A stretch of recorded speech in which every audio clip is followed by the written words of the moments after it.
They said it was just a reorg. Nothing personal, just numbers, just structure. But I knew what it meant the moment I saw the calendar invite. Monday, 8:00 a.m. sharp. Conference room B, subject line leadership transition briefing. No sender, just people ops notifications. The room smelled like dry erase markers and quiet panic. The VP of HR sat too straight. The CEO wasn't even there. Instead, his son Caleb stood by the projector like it was his first solo at a piano recital. And me, I sat in the back, still in my field jacket, mud on the boots, final draft still warm from the printer. The presentation was 12 slides. 9 of them were mine. Same formatting, same project phases, same design flow I'd written and revised over the last 6 months. Except now they had his name in the footer. At 7:59, I had submitted the official specs for our largest infrastructure project to date. $22 million. 14-month execution plan. 16 vendors already aligned. I was the lead architect, the only person who'd touched every layer of that system. At 8:03, they told me I'd be stepping into an advisory capacity, effective immediately. They handed me a new badge, gray border, Gideon Harlow, Director Compliance and Permit Strategy, which is corporate for sit quietly, don't touch the tools. I didn't say a word. Not during the briefing. Not during Caleb's awkward attempt at a handshake. Not even when the new org chart popped up and my name had been shifted to the side like a footnote someone didn't have the courage to delete. I waited, let the silence do the math for them. Because here's the thing, I didn't build this company. But I structured it. The bidding logic they used to win contracts, that was me. The timeline reconciliation model they pitched to investors. Me. The subcontractor trust tier. The blueprint handoff protocol. Every best practice Caleb now brags about in boardrooms was a patch I wrote during my 5th year here. I wasn't flashy. Didn't care about title, didn't care about limelight. I believed in systems. And in keeping people safe physically, legally, structurally. It took me 11 years to make this company scalable. It took Caleb 3 months to make it unstable. But I didn't fight, not in that room, not that morning. I just looked at the slide labeled Future State Agile Growth Vision.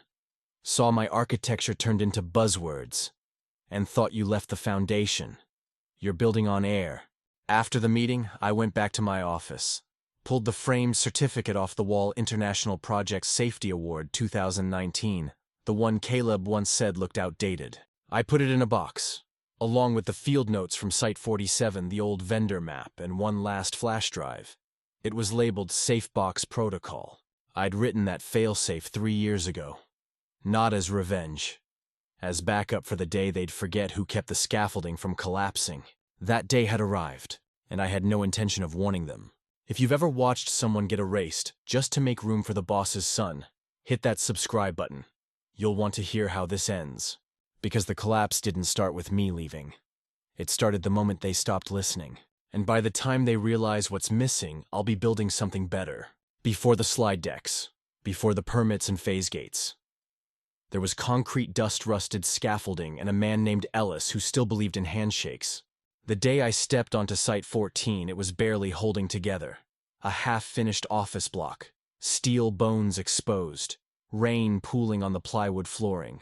No hard hats in sight. No protocols. Just chaos and caffeine. I wasn't anyone back then. Just a licensed civil engineer with 3 layoffs behind me and a toolbox that rattled when I walked. The job listing said field planning assistant. In reality, they needed someone to clean up the mess on paper and on site. Ellis Donnell, founder, ex-foreman, turned CEO, was standing knee-deep in mud when I met him. He squinted at my resume, wiped his hand on his jeans, and said, "We're not building condos here. We're building trust. You got steel in your spine, Harlow." I said nothing, just looked at the bent rebars sticking out of the foundation and asked, "Was this poured without inspection?" He laughed. "Either you're gonna get me sued or you're gonna save my ass. I'm good with both." That was my first morning. By sundown, I'd reflagged every out-of-code section on the blueprint. Stayed late to rerun the calculations by hand. The printer jammed 3 times. I didn't leave until the sun came back up. No one asked me to. No one even noticed. But Ellis did. The next day, he handed me a yellow notepad with the words, Gideon's notes scribbled on the cover. "Keep writing," he said. "We're gonna need a new playbook soon." I wasn't part of leadership. Didn't have a title worth remembering. But when the next project came in Stonebridge South, a warehouse complex in floodplain zoning, he asked me to run pre-checks. That was the moment I started seeing it. Not just concrete and steel, but patterns, breakpoints and schedules, misalignments between bid promises and vendor capacity, design specs that looked good on paper but bled margin in the field. The company had grown too fast. No one was mapping what connected what. People were firefighting instead of building. I started writing memos, then diagrams, then full frameworks, decision trees, site staging, logic, error, recovery flows. Ellis called them the Gideon grid. They weren't flashy, but they made things work. Clean, repeatable, scalable. By year 2, Ellis moved me off the field. "You're not a hammer anymore," he said. "You're the damn level, the thing that keeps us straight." I wasn't sure how to take that. I like steel. I liked bolts and wind shear calculations and the hum of a freshly powered site. But I understood what he meant. Every time I corrected a misaligned staging plan, we saved 2 days. Every time I simplified a permit packet, we shaved off inspection delays. By the end of that year, I wasn't managing people. I was managing structure. And the structure was holding. That's when I started building the framework that Caleb would one day inherit and call his own. He was still in college back then, marketing major if I recall. Only showed up for the company barbecue. Told me once I looked like the guy who parked cars. Ellis laughed it off. "He's young," he said. "The industry will humble him." It didn't. We won 3 municipal contracts that year. Beat out 2 national firms because of our low error rate. Ellis called it luck. I called it standardization. That's when I designed the first version of our safe build protocol. It wasn't a product. It wasn't even formal. Just 47 pages of logic checklists and redundancy paths for every stage of construction. Ellis used to call it overkill. But every time something went wrong, a flood of vendor ghosting a late rebar delivery. That protocol turned panic into procedure. And still, my name wasn't on anything. I didn't care. Recognition was never the goal. Resilience was. That's the part Caleb never understood. You don't build a company by promising faster timelines or prettier slide decks. You build it by making sure the beams hold when the storm hits. Ellis knew that. That's why he trusted me. That's why he handed me the keys to the system, not the office. And that's why when he stepped down and passed the company to his son, I didn't speak. I just documented. I remember the first time the grid failed. Not because of a flaw in the design, but because someone skipped version control. Site 22 was an industrial build-out, a logistics hub on the edge of 3 county lines.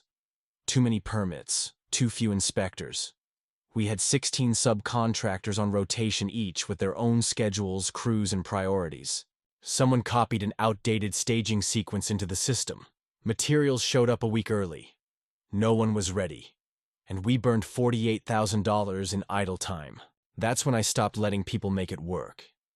And started building a system that wouldn't let them fail in the first place. I called it Grid V2. It wasn't software. It wasn't pretty.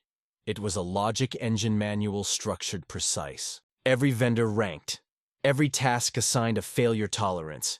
Every dependency linked like pressure points in a spine. One misalignment and the whole thing would ping red. Ellis said it felt like flying a plane with sensors on every screw. Good, I told him. Planes don't fall because of big problems. They fall because of a checklist someone rushed. By the end of that quarter, we'd gone from 12% overage per project to 3. Inspection delays dropped in half.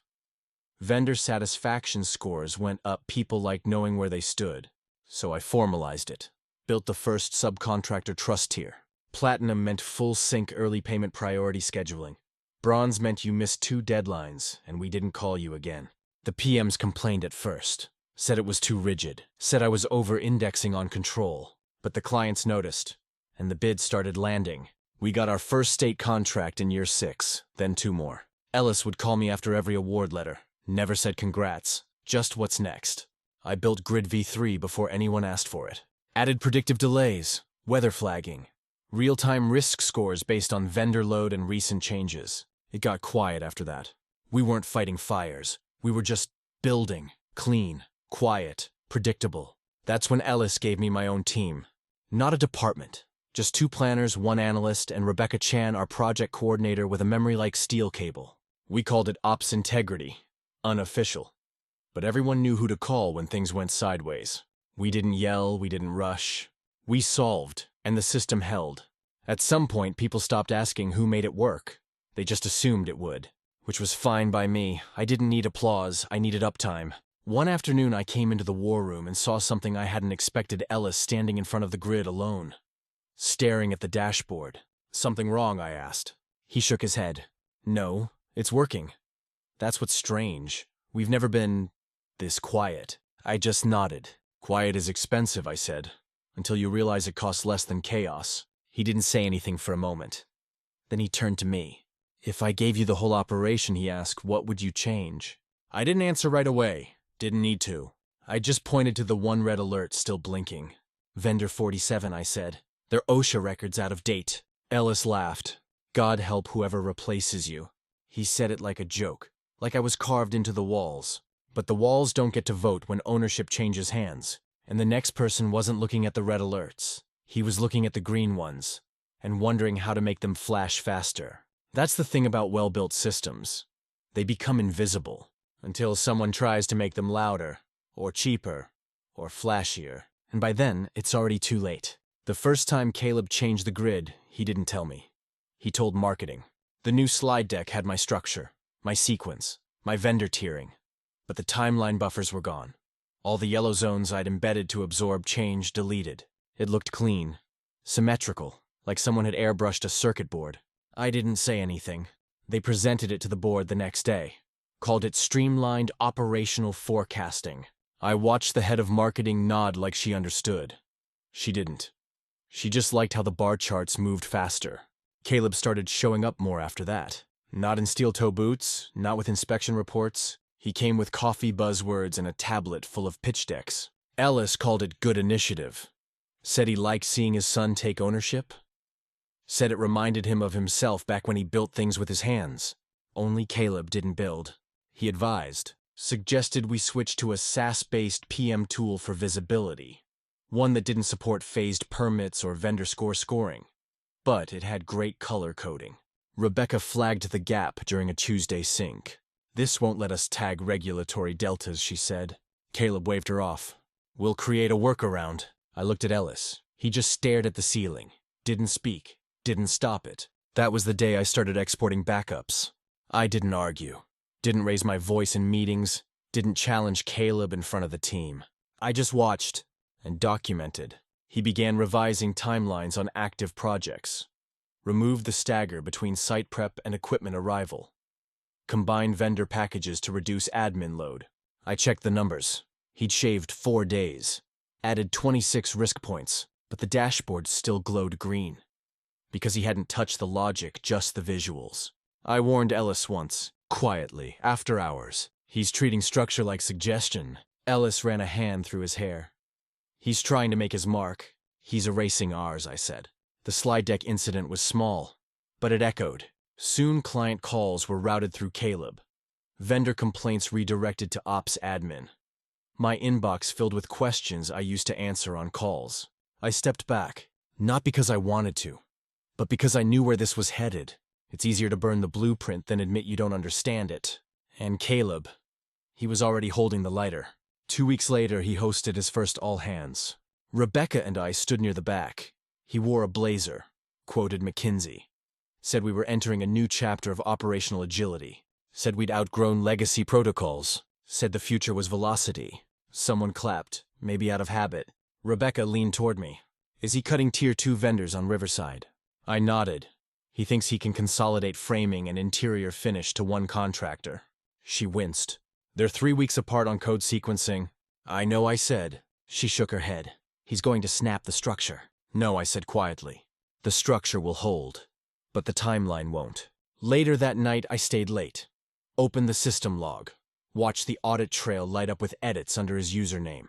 No rollback comments, no version forks. Just direct changes. The grid I built was still there, but he was threading shortcuts through it like someone rerouting power through a fire alarm circuit. I saved a mirror copy, encrypted it. labeled it Safebox Protocol.v4.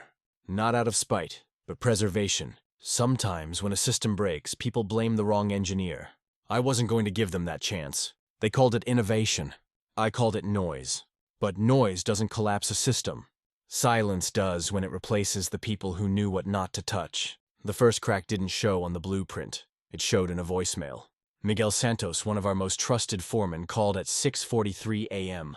Gideon, just giving you a heads up, my crew's pulling from Riverside. They cut framing time by 40%. We can't pour slab on a dream. That was his phrase, pouring slab on a dream. He always knew how to say what mattered without sounding angry. I didn't call him back right away. I just opened the job folder, pulled up Caleb's version of the updated Gantt chart. He'd stacked framing MEP rough-in and inspection prep into a single 10-day sprint on a site where rainfall was already 3 days ahead of average. No buffers, no overlap logic, no site conditions factored in. It looked clean until you tried to build it. At 9:00 a.m., Ellis called a status sync. Not a red alert, not a crisis, just a sync. Caleb walked in holding a tablet, looked relaxed, like someone pitching a TED Talk, not running a construction site. He started with buzzwords: optimization, velocity, real-time alignment. No one interrupted. Not even when Rebecca quietly placed a red flag vendor report on the table. Caleb glanced at it. Vendor 14's just nervous, he said. They'll adjust. Miguel wasn't vendor 14. He was tier 1. The guy who trained half our field crew. And he didn't adjust. He walked. So did 2 junior subcontractors who followed him. The kind who don't call HR. They just stop answering the phone. That afternoon, the system pinged 3 new delay notifications.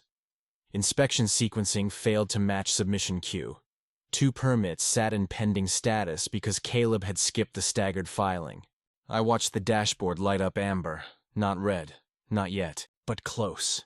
Ellis was in his office when I walked past. He didn't look up. Just kept staring at a spreadsheet that wouldn't balance.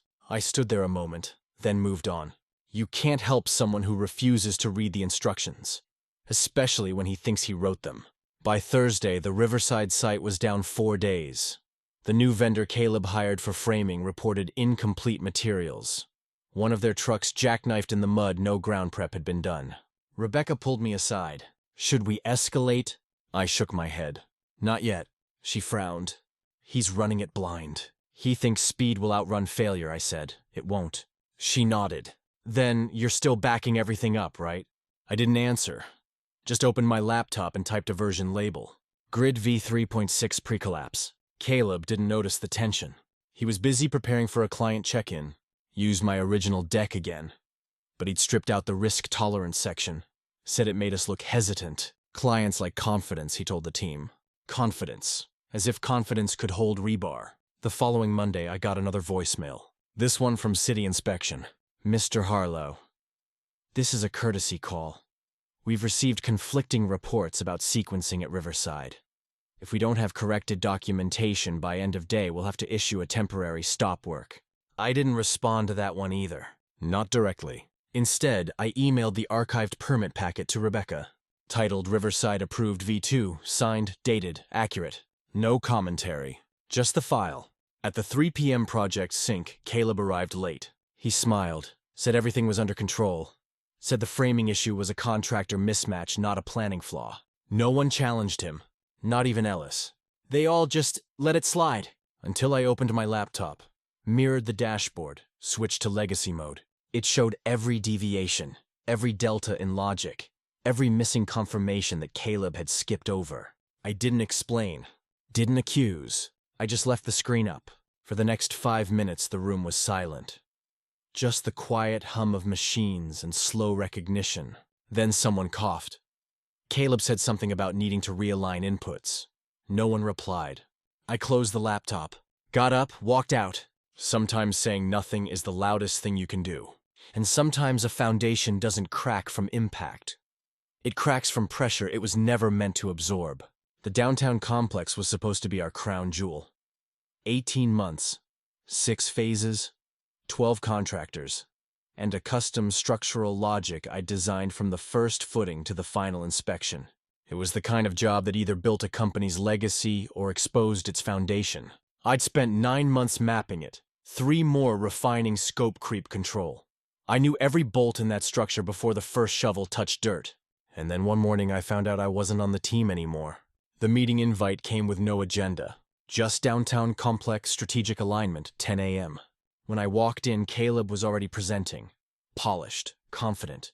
His slides used my layout, my phasing, my staging code. But the numbers weren't mine.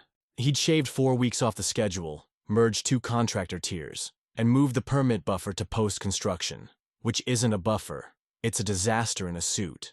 Ellis sat in the corner, silent. I stood for 10 minutes watching Caleb speak over his own father.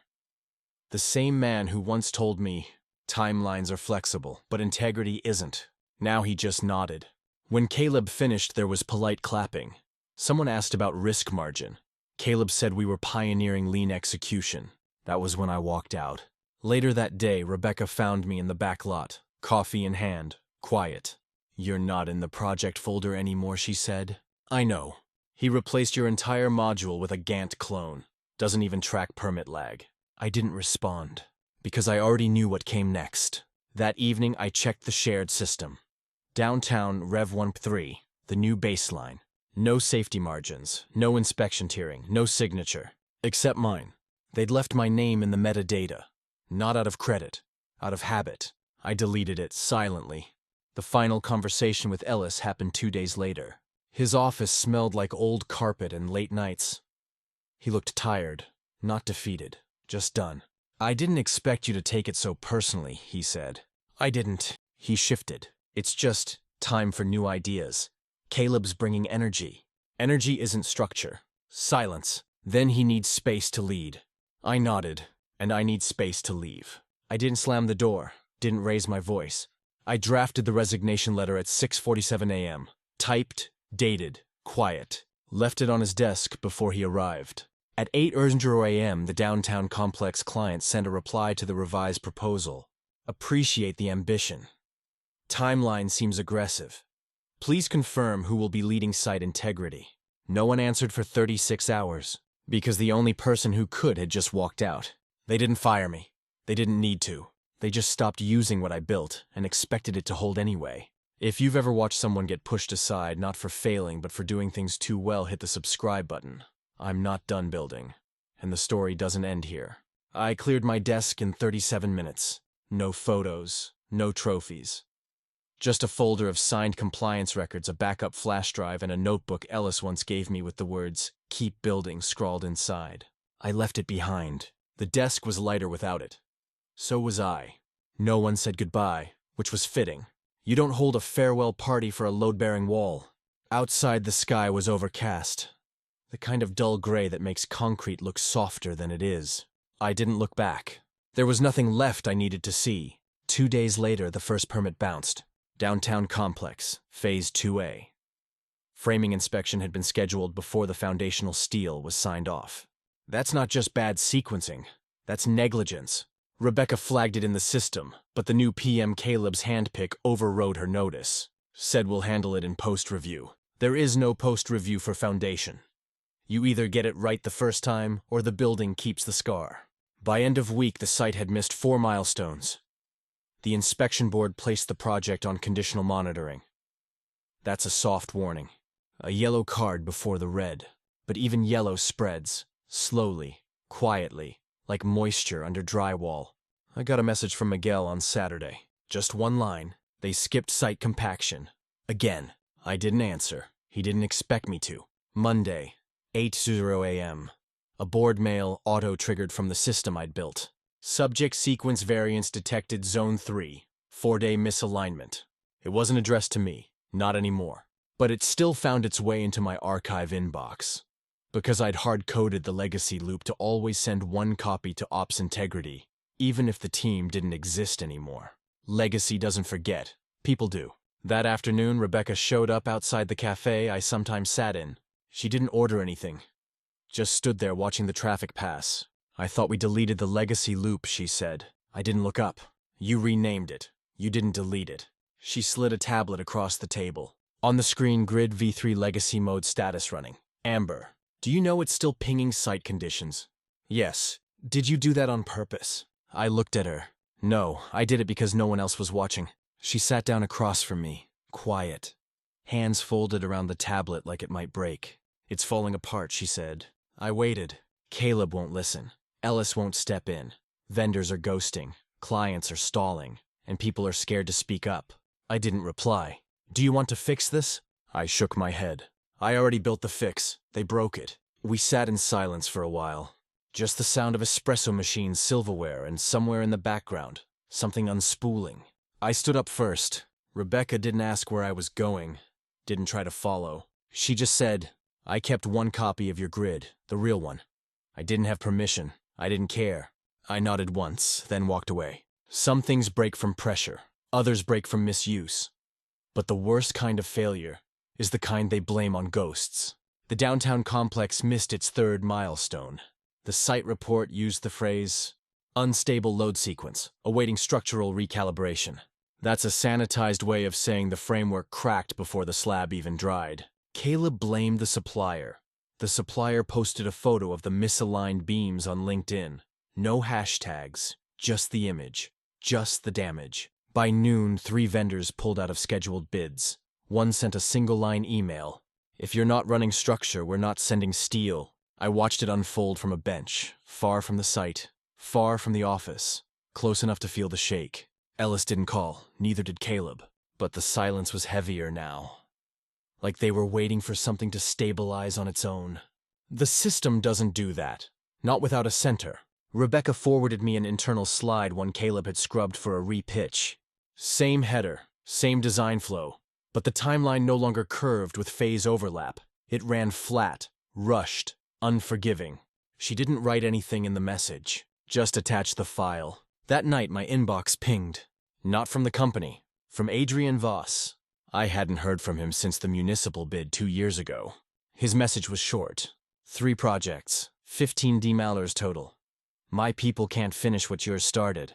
If you're free, let's talk. No drama, no flattery, just trust. The kind you only extend to someone who never asked for it in the first place. I didn't respond. I read it twice. Once as a technician. Once as a man who used to believe systems could outlast politics. Then I archived it. For now. The next morning another email came in. Different sender, private vendor, subject line we've never met. But I know you kept things from falling. The message was brief. A screenshot of an old site checklist I'd written complete with hand-marked red zones. Your checklist saved my crew from pouring into compromised slab. Just wanted you to know someone noticed. That one I didn't archive. I printed it, filed it under proof. Later that week, the system pinged again. Not from downtown, from grid v3 legacy mode. Architecture drift detected. No anchor node found. It had pinged that error once before. Years ago. Back when someone tried to override phase stacking without clearance. I never deleted the warning script. Didn't think I'd need it again. Now it was blinking amber, unresolved. I opened the safe drive. Pulled up the original architecture map for downtown complex. The version no one wanted to use. It was still clean, still intact, still accurate. Nothing about it had changed. Only the hands that rejected it. And then came the final message. From Rebecca. No words, just a forwarded attachment. Proposal original slide GHE. The one I wrote. The one that got replaced. I clicked it open. Line 47, small text, bottom right corner. System holds only if pressure is distributed, not erased. I remember writing that. Late one night. After rebalancing a phase sequence someone said was too cautious. It wasn't caution. It was memory. Built into structure. Waiting to be triggered. I hadn't opened that box in over a decade. It sat beneath 3 layers of site plans and archived project maps tucked behind an old surveyor's tripod I never bothered to recalibrate. The box was unmarked, but I knew what was inside. The smell hit first dust oil and something faintly metallic. Old steel tape measures have that scent. Like time compressed. I lifted the lid. Inside a folded set of blueprints, edges yellowed, corners curled, drawn by hand. And beneath that a wooden ruler, one end chipped, still accurate to the 1/8. My father didn't have a degree, didn't have a website, didn't speak in slide decks or use words like scalability, but he could frame a bearing wall with half the materials and make it hold. He knew tension by touch. Knew when concrete was curing wrong by the way it smelled. They didn't put that on resumes, still don't. I was 11 the first time I saw him get cut from a site. Not because he made a mistake, but because a new PM brought in his own crew. Said they were more aligned with project vision. I remember the conversation. Not the words, just the silence after. My father didn't argue. He just folded his gloves and walked to the truck. That night he said one thing over dinner. Don't let them build fast just to forget who built first. I didn't understand it then. I do now. That site failed inspection 3 times. Had to be stripped and restarted. But no one ever called him back. Because people don't call the ones they erase. They just move on. When I chose this field, it wasn't to prove anything. Not to him. Not to anyone. I just wanted to build something that wouldn't discard people like him, the quiet ones. The steady ones. The ones who carried the load but never signed the papers. So I built systems. Not just for efficiency, but for memory. Grids that wouldn't let you forget which contractor actually showed up. Vendor scores based on execution, not eloquence. Protocols that required you to sign off on every resequenced phase so someone like him wouldn't be blamed for a decision he never got to make. Now I was watching Caleb do the same thing. Different words, same logic. Cut the seasoned crews. Replace phased builders with speed vendors. Treat structure like a runway for ego. And Ellis, he wasn't saying anything. Not because he agreed, but because he didn't know how to stop it without pulling his son out from under the spotlight. The blueprints in my hand were from a city library, a minor project school edition west side of town. My father had helped on the framing, but his name wasn't listed, just initials in the corner, and one note in his handwriting. Double tie here, always. I checked the year. That joint had held through 2 retrofits and 1 earthquake. I visited that building once, ran my hand along the seam. Still level, still holding. I placed the ruler beside the screen. Opened the most recent site photo from the downtown complex. Beams out of alignment, framing offset by 2 degrees, minor on paper. Disaster under pressure. They thought they were building faster, but they weren't building smarter, and they sure as hell weren't building better. They were just building without memory. The email came at 7:46 a.m. Subject downtown complex, urgent alignment request. No body, just an attached slide. No greeting, no signature. I clicked it open, recognized the layout.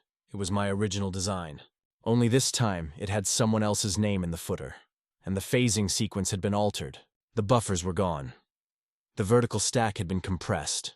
Risk assessment flagged acceptable under accelerated schedule. Except it wasn't. Not for a site that size. Not with crews rotating in and out every 48 hours. I closed the file. Didn't respond. 2 hours later, my phone rang. Ellis didn't waste time. Gideon, he started. You've seen the reports. I let the silence stretch. He exhaled. We need to steady the narrative. The board is on edge. Voss is threatening to freeze the entire build unless we bring in someone who can validate the integrity. I stayed quiet. You're the only one who can. I leaned back in the chair. Watched the cursor blink on a blank document I hadn't opened in months. Clause 4.7. It wasn't public. It wasn't flashy. It was a line buried in the early documentation of Grid V3. A structural safeguard. No modifications to foundational sequencing logic shall proceed without sign-off from original system architect or designated peer of equivalent certification. They had stripped my title, but they had never officially voided the clause, because no one thought they'd need to. I'm not returning, I said. Silence. I let him sit with it. I'm not returning, unless clause 4.7 is reinstated. And this time my name stays attached. Ellis hesitated. You know Caleb won't like that. He doesn't have to.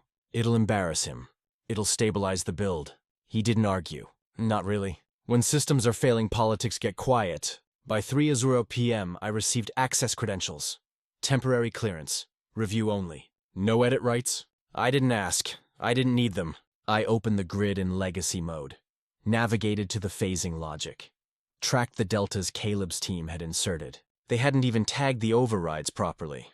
No fault tracking, no version control, no redundancy. The structure was bleeding logic. At 6:08 p.m. I sent back one file. Just one. Grid, downtown, reinstate, 47GHS. It was locked, encrypted. One condition, the clause is re-signed, with my name. And the slide footer updated Architectural Integrity by G. Harlow. No edits, no watermark. Either they respect the structure or they keep watching it collapse. The next morning I received a reply. It wasn't from Ellis. It was from someone in legal. Subject Clause 4.7, reinstated per advisory instruction. GH acknowledged as system originator. Attached one form, signed, stamped, effective immediately. They didn't say thank you, didn't offer a title, didn't ask for an office. They just gave back what never should have been taken, and that was enough. I opened the dashboard. Watched the amber alerts begin to dim.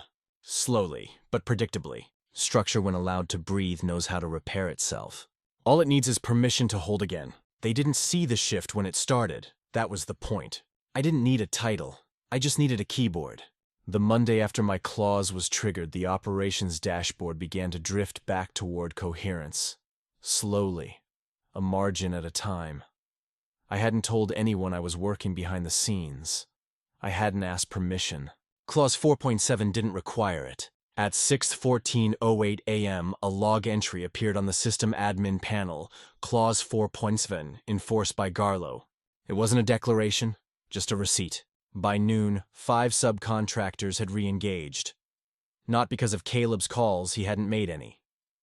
They came back because the specs were clean again. Schedules were posted with actual lead times. Materials were resynced to supplier availability. And the person listed under last system auth wasn't Caleb. It was me. Slack notifications returned to life, quiet at first, then faster. Engineers stopped asking, "Who approved this?" They started pinging JT Ghost reinstated. That had been my Slack alias before Caleb quietly removed my access. Someone in the back-end dev channel posted a message. "Feels like someone turned the oxygen back on." No one replied. But 5 people emoji reacted with a ghost and a wrench. Yeah! Caleb didn't understand what was happening at first. He was still showing up to meetings late.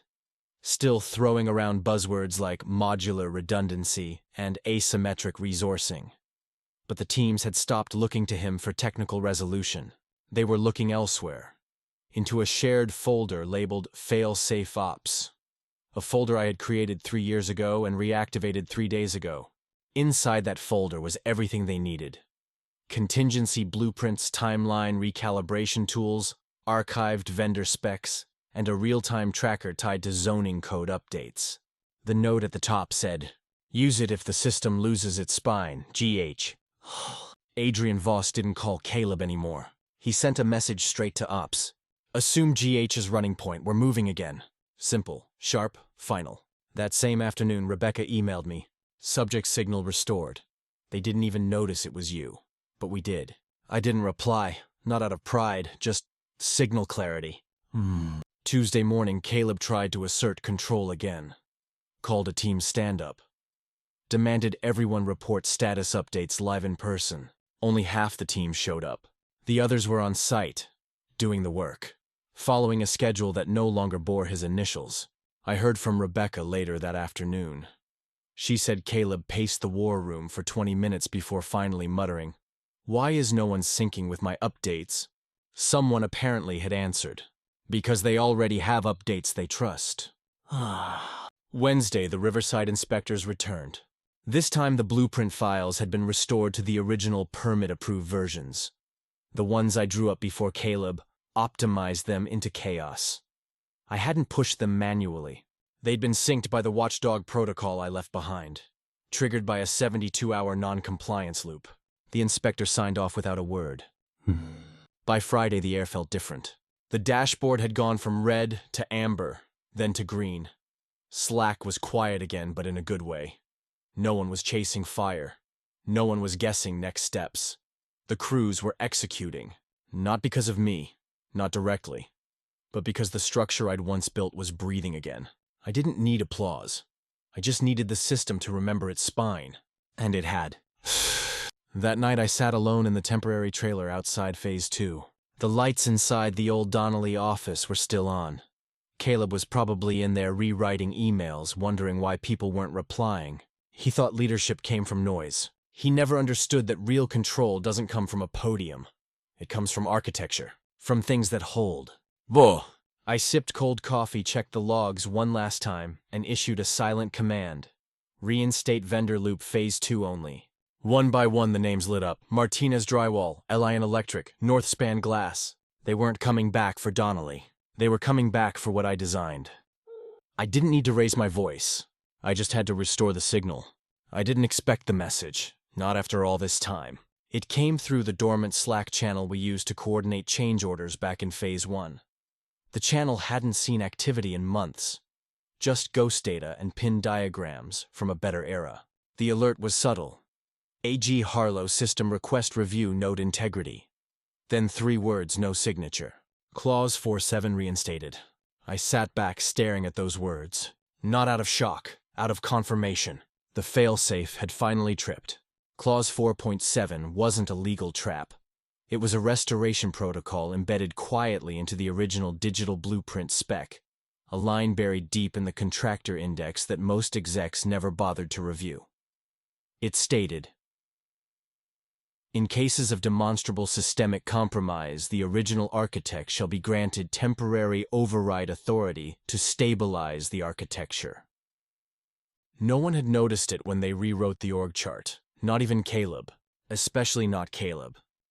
By 8:00 a.m. the office dashboard changed. A subtle banner across the top. Architecture Integrity Review initiated. Temporary override acknowledged. The junior ops analyst probably thought it was a bug. Caleb didn't. He called it 803 voice clipped and ragged. What are you doing? I didn't answer, not directly. You signed the revocation memo last quarter, remember? I said. That gave me legal detachment, but not architectural detachment. Silence. Then, you think this is funny? You want credit now? I don't want credit, I replied. I want the system to stop bleeding. I ended the call. Shh. The override window gave me 24 hours. Just enough time to roll back the decisions that fractured the supply chain and triggered federal audits. I wasn't here for revenge. I was here for continuity. By noon, 3 subcontractors who'd quietly pulled out had already messaged me. Is it safe to re-engage? One asked. If you're steering the ship we're in. I didn't reply. I just updated the interface so they could access the stabilized scope documents. At 4:17 p.m., the internal alert light switched from amber to green. Heartbeat normalized. I ran a final pass through the architecture schema. Redundant paths cleared. Budget inconsistencies reconciled. Then I typed the final line. Initiate handoff protocol. Dodo! At 4:48 p.m., the dashboard changed again, just one line in gray. Was architecture restored? Thank you, G. Harlow. I stared at it for a long time, then closed the terminal. Yee. The conference room was empty. No applause. No camera crews, no Caleb, just me, and the blueprint folder I'd left in the archive drawer. I took it out, ran a hand across the aged cover. It still smelled like graphite and sweat. 12 years of logic, 7 months of silence, 1 final protocol. It wasn't revenge, it was memory. Installed. I walked past the bullpen where interns used to crowd around the layout table, past the HR desk where Michelle used to stash her stress snacks.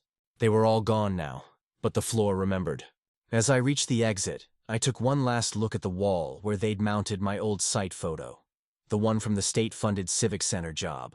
Someone had scribbled over the placard. I didn't bother reading what it said. Instead, I placed the folder underneath it and left.